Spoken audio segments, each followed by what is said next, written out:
one. What's going on, everybody? It's A-Puzzle9 here, back again with another video. As always. And I apologize that this is so late. I was out of the country for the past couple weeks, I should say. Where we went to the DR. I was in the Dominican Republic, courtesy of the greatest football team in the NFL, the Miami Dolphins. That could be debatable for some of you others that are not Dolphins fans. Exactly.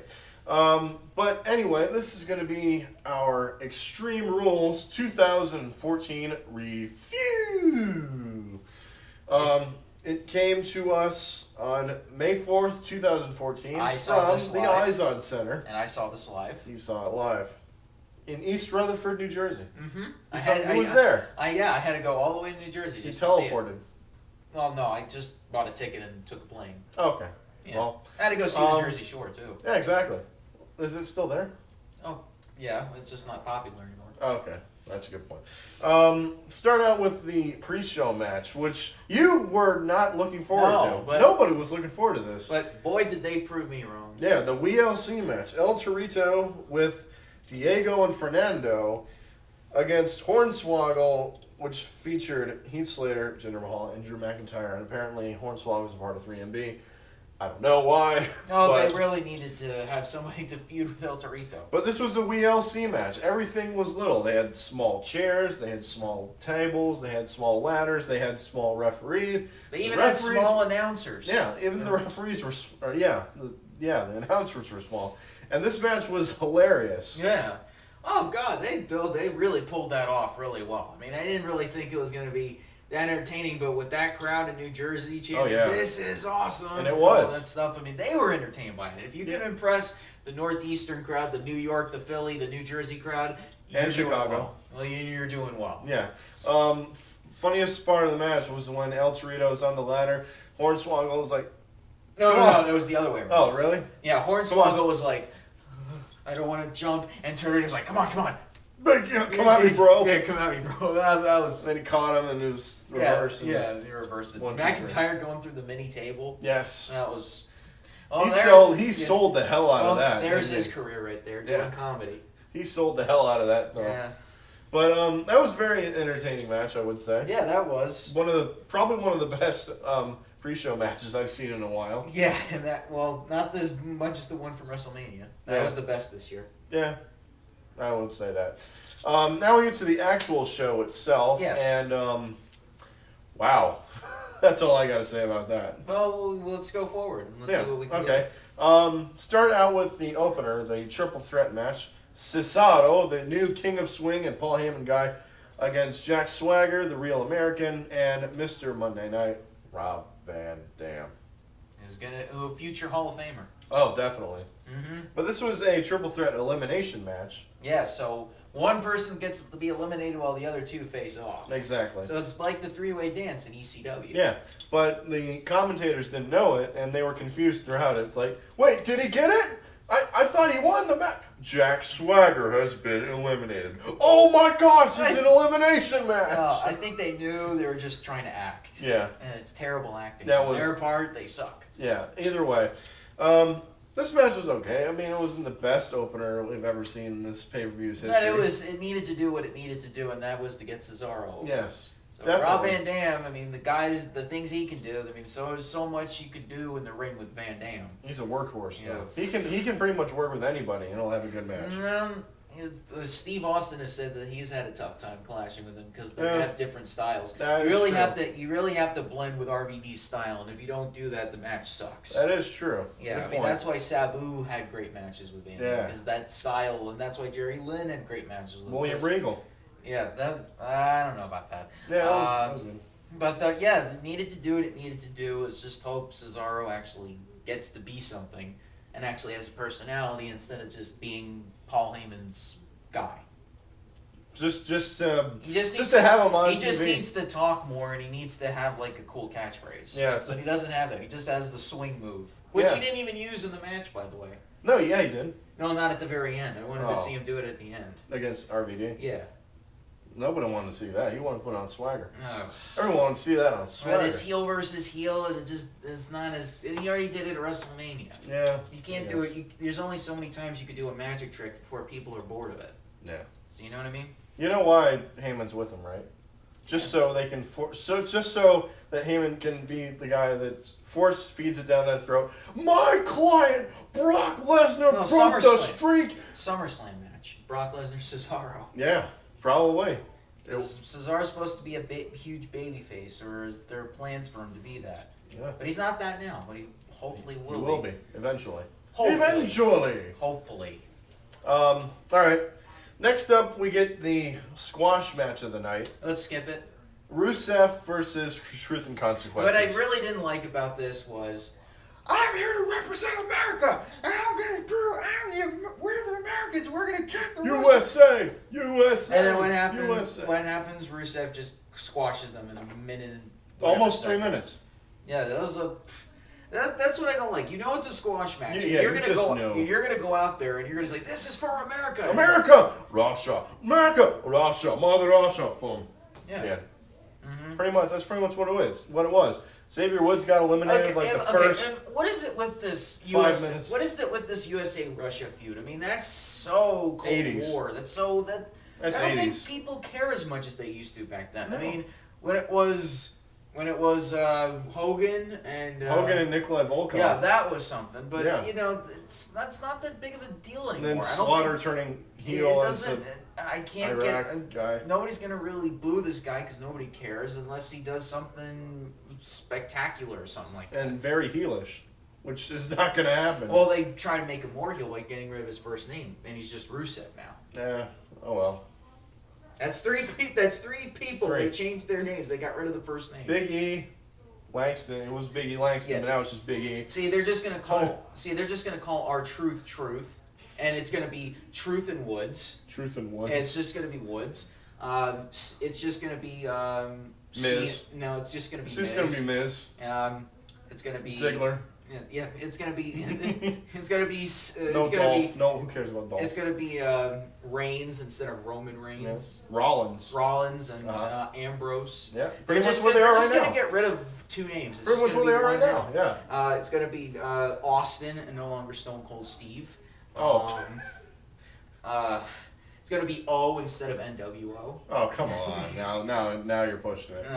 Well, you have to go somewhere. Either way, this match was short and needed to be. Thank God it was. I shouldn't even been on the card. That should have been the pre-show match. You don't do squash matches on pay-per-views. That should have been the pre-show match. If you have to do a squash match on a pay-per-view just to see what a guy's going to be like on a pay-per-view, when you have him lose in the Royal Rumble, how's anyone going to take him seriously? Oh yeah, that's right. He was in the Rumble. Yeah.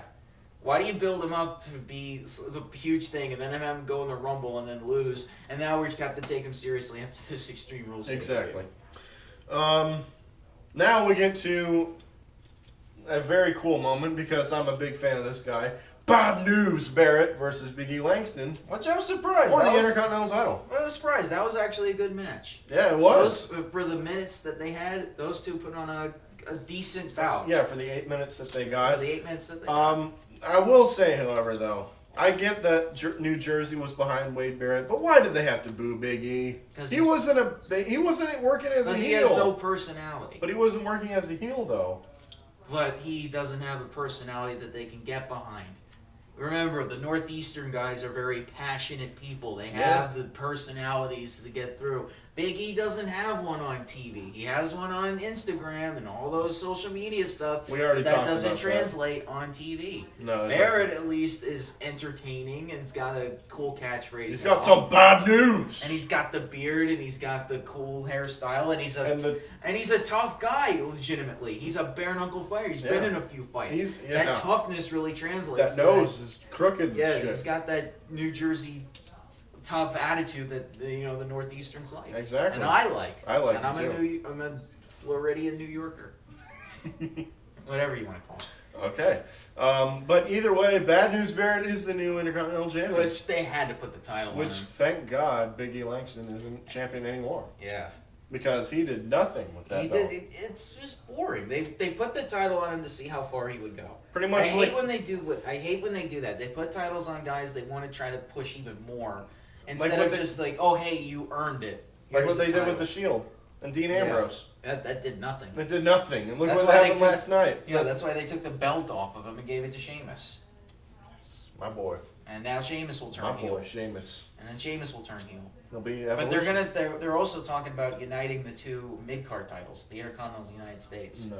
But they're thinking about it because, the England-Ireland feud over because they're doing that European tour, they're going to have Wade Barrett against Sheamus. Oh. The United Kingdom versus Ireland. Ah, gotcha. That would be actually That'd pretty be nice. something. Yeah. Plus, those are the two guys to unify the belts if they Yeah. had to choose two. Mm-hmm.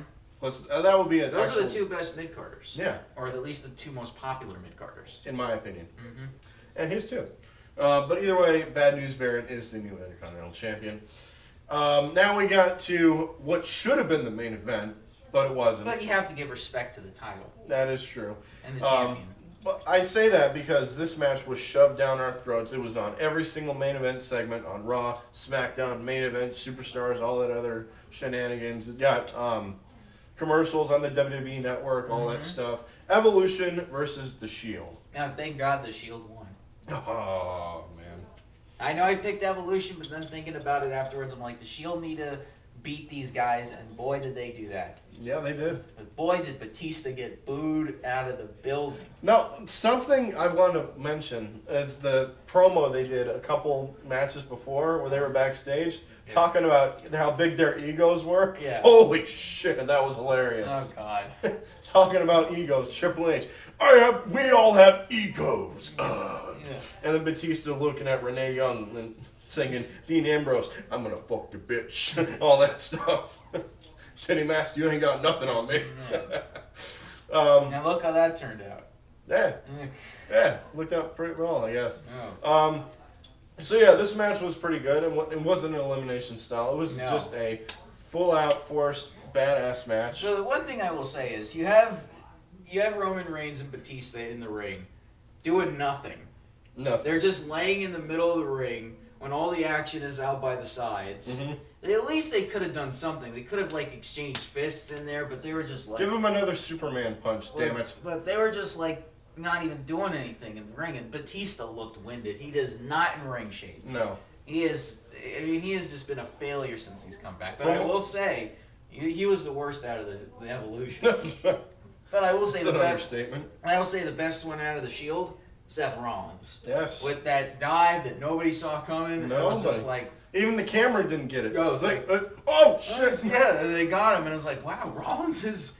I will say the two guys out of that group, Rollins and Reigns, are going to be the two guys going forward. Ambrose, I know he's cool and everything, but he just doesn't excite me as much. He's got as a cult those two. following and everything. Roman Reigns, he's got that powerhouse mentality, which I like. And and the lineage he's. The Samoan lineage. He's one of the The Rock's.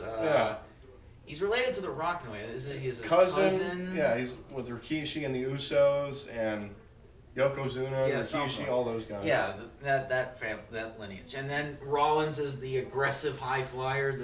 But he's legitimately tough, so that you know that there's something that you can get behind. But Ambrose, I don't know. He just doesn't excite me as much as the other two. Yeah, I can see it. And plus his attitude is really shitty.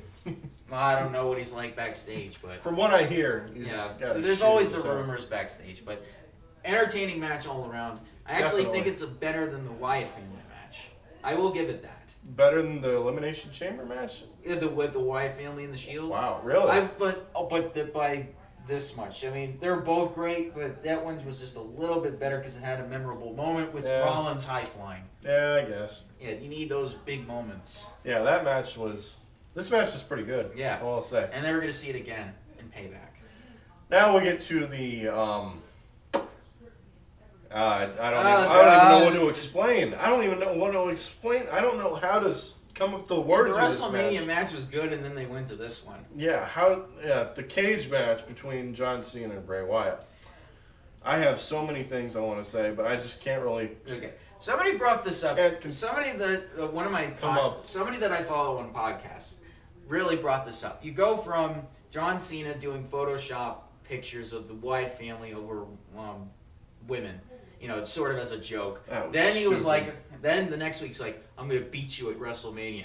Next week, I won, I beat Bray Wyatt. Next week, oh my God, we got to stop Bray Wyatt. He's too much of a menace. And then it's like, oh my God. He's got the hole. Yeah. And then he's like, His if John Cena really thinks that Bray Wyatt is going to be the one that destroys WWE, you would really think that he would just go after him. What's the first move he does? A headlock. So that broke it out. I saw it. I agreed with him on that. I was like, you do a headlock to start the match? Come on. If you really think, okay, that's like Batman just wrapping the Joker's head around him and just be like, and not even really fighting him. It's just like holding him and just being there for 10 seconds. Mm-hmm.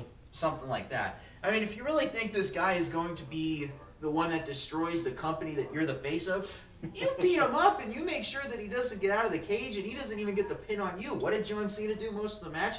Try to escape the cage and didn't even go for him. He does an attitude adjustment on Bray Wyatt. He doesn't even attempt, he doesn't bother to pin him or at least do enough damage to pin him. He just tries to escape and then we get that No. And then the Wyatt family members come up. Rowan gets knocked into the cage and then Harper is up there, gets punched a couple times, and then falls in the cage.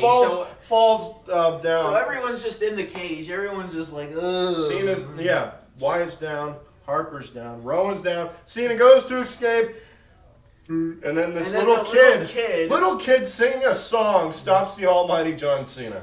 No, because he's got the creepy... He's got the dubbed microphone. He's got the creepy dub. And John Cena's like... And just that John Cena facial expression's like, oh, what the hell? And then, of course, Bray Wyatt gets up. And you noticed in the backstage interview afterward with the Wyatt family, the dog when the microphone was working so you could hear the kid's voice like, I'm going to go. So I was like...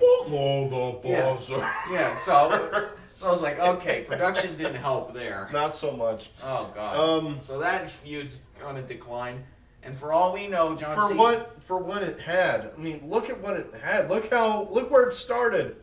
I mean, you could have had Wyatt go over. I have no idea whose idea it was, but... Could have Wyatt go over it. Couldn't have him go over at Mania. And something else somebody brought up on the podcast I listened to is like, Bray Wyatt can be one of those guys where wins and losses don't mean anything. Yeah. It's just, I'm going to beat you up, and I don't care if you beat me. I'm gonna make sure that you don't come out of this arena alive or whatever like that.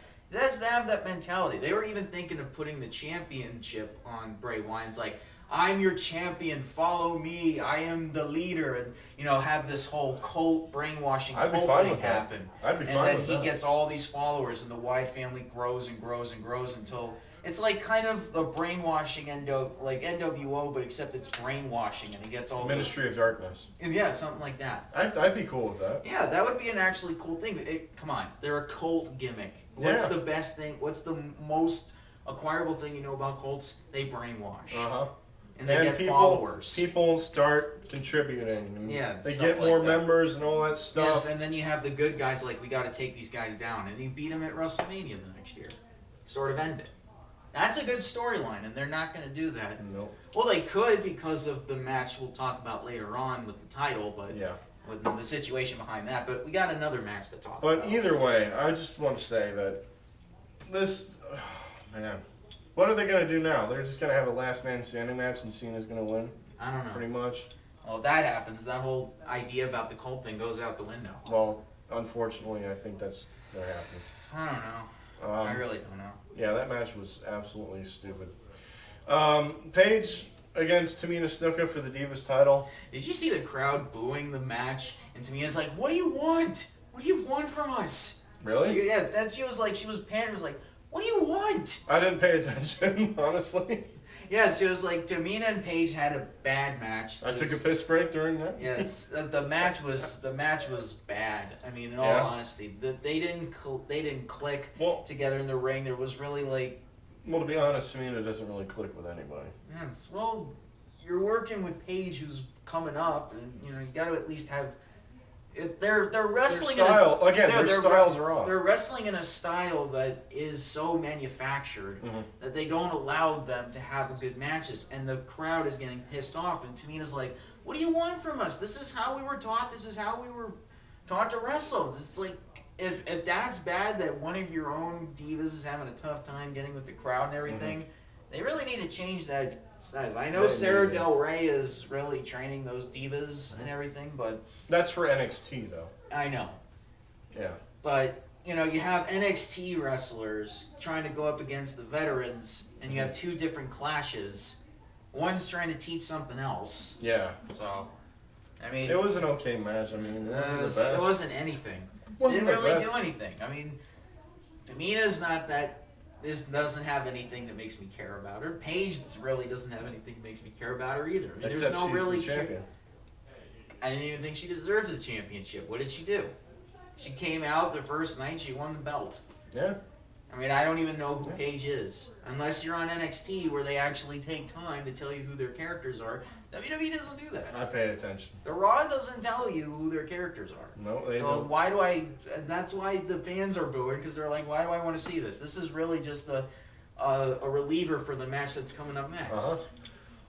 Speaking of that match, we got which I was really surprised. I was too, because this was actually pretty good. Yeah. Kane versus Daniel Bryan for the WWE World Heavyweight Championship. And you really don't see Kane in the main events of pay-per-views. I haven't seen him in a long ass time in the main event. No, but hey, you know what? You know what I really liked about this match? That? Daniel Bryan's actually fighting Kane and trying to beat him up. Yeah.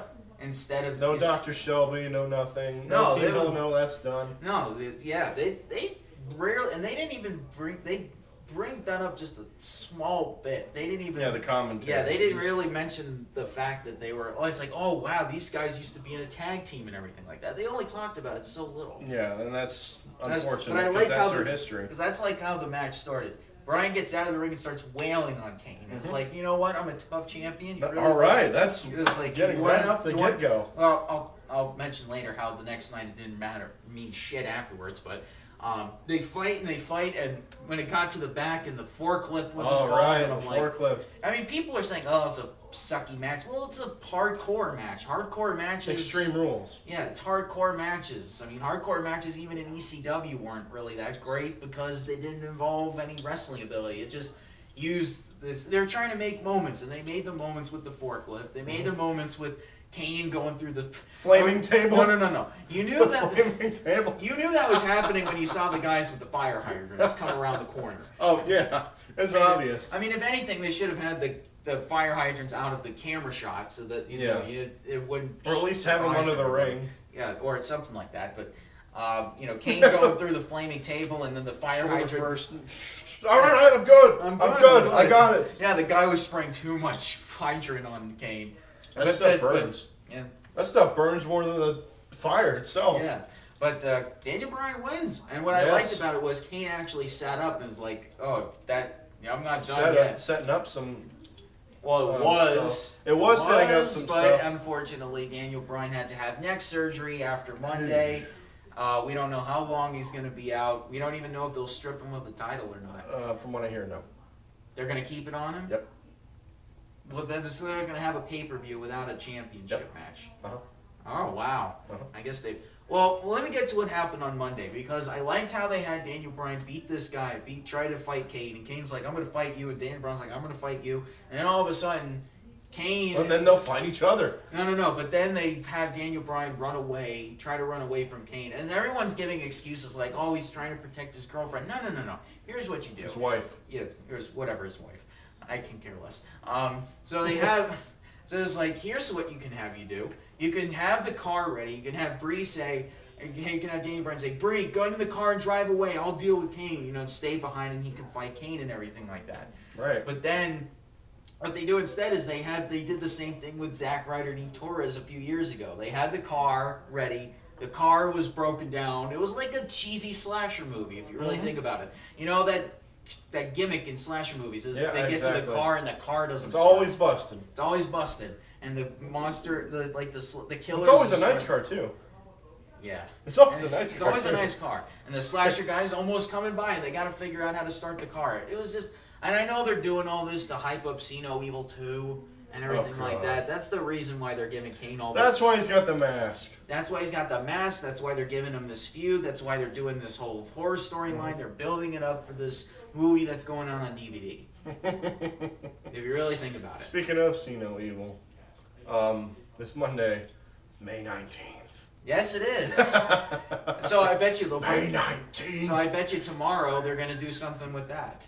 Oh God, that would be awesome. So That storyline was pretty good, I guess. Yeah, because I think it's the first time since 2006 that May 19th is on a Monday. Yeah. So I wonder if they're gonna bring that up. It would be nice if they could. Yeah, it would be nice. But anyway. So that's Extreme Rules for you guys. I would say the best match of the night was Shield Best match of Evolution. the night? Shield Evolution? Second best I match agree. was Daniel Bryan Kane. Worst match of the night? That would be the Rusev squash match. Real?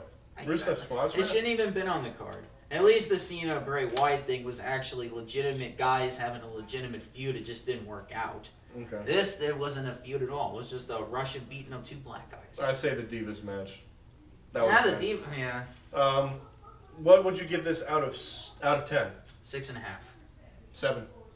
I give 7 out of 10. So it's satisfactory. It's just not great. Not the best in the world, not the worst in the world. I would say, well, it's much better than the Elimination Chamber pay-per-view. I'll say that. Yes, definitely. All right, guys, so that is our review of Extreme Rules 2014. Let us know what you guys thought down below. And until my next video, this is A Pizzle saying peace out, baby. See you guys next time.